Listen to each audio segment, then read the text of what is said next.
Dans l'un des quartiers populaires de la banlieue de Dakar, l'image ne passe pas inaperçue. La première dame Mariam Sall dans les rues de Pikine. Une visite inopinée pour vérifier des travaux qu'elle avait demandé à ses services d'effectuer dans les maisons des couches les plus défavorisées. Il s'agit de doter ces modestes demeures de commodité avec des toilettes et autres salles de bain.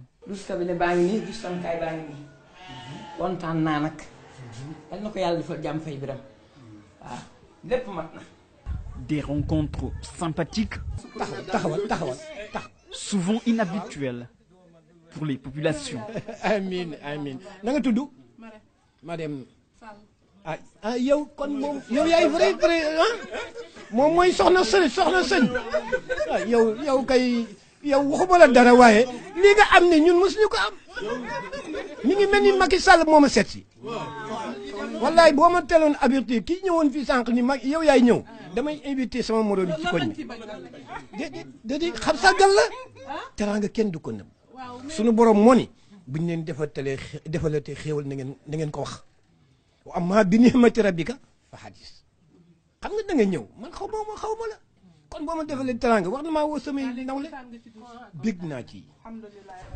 Un élan de solidarité et de générosité à travers l'édification d'un système d'assainissement optimal qui respecte toutes les règles d'hygiène, un soulagement pour les habitants de ces maisons. Je suis vraiment content. Je suis plus que content. La première dame s'invite dans l'intimité des familles démunies, dont la plus grande sobriété.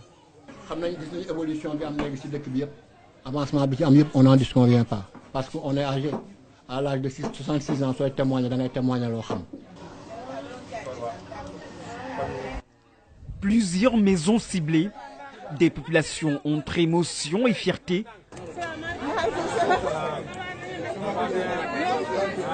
La fierté de recevoir chez soi la première dame du Sénégal. Madame Macky Sall ci biir kër xoolal suñu kër gi rek mënoon nañoo romb di dem defaral ñu suñu douche na yàlla yokk ba yegg ko yàlla bàyyi ci pale bi muy cuuraay rek namoon nañ cuuraay gonga. Des visites surprises du jamais vu pour ces paisibles citoyens qui n'ont qu'un seul mot à la bouche: merci. Parce que situation ñu fekkee moom ñu génne moom vraiment alhamdulilah waaw. D'accord, merci beaucoup.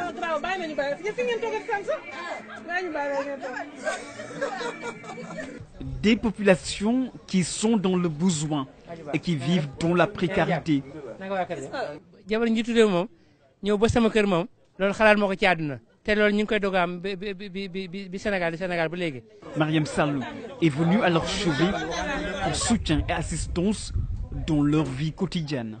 Ce sont des instants uniques dans la vie de ces populations.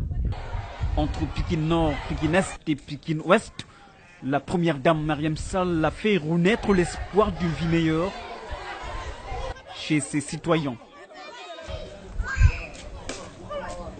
Kontaan nañu daf ñu ñëw fekk ci point bi nga xam ne bii sax dañ ko soxla woon vraiment ñu ngi koy sant di ko gërëm. Elle ne compte pas s'en arrêter là, puisqu'il s'agit d'un programme spécial d'assainissement intérieur des maisons des populations démunies en banlieue.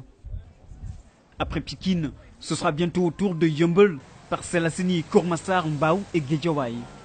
Mieux, un numéro de téléphone est disponible pour ceux qui souhaitent bénéficier de ce programme de la Fondation Servir le Sénégal de la Première Dame.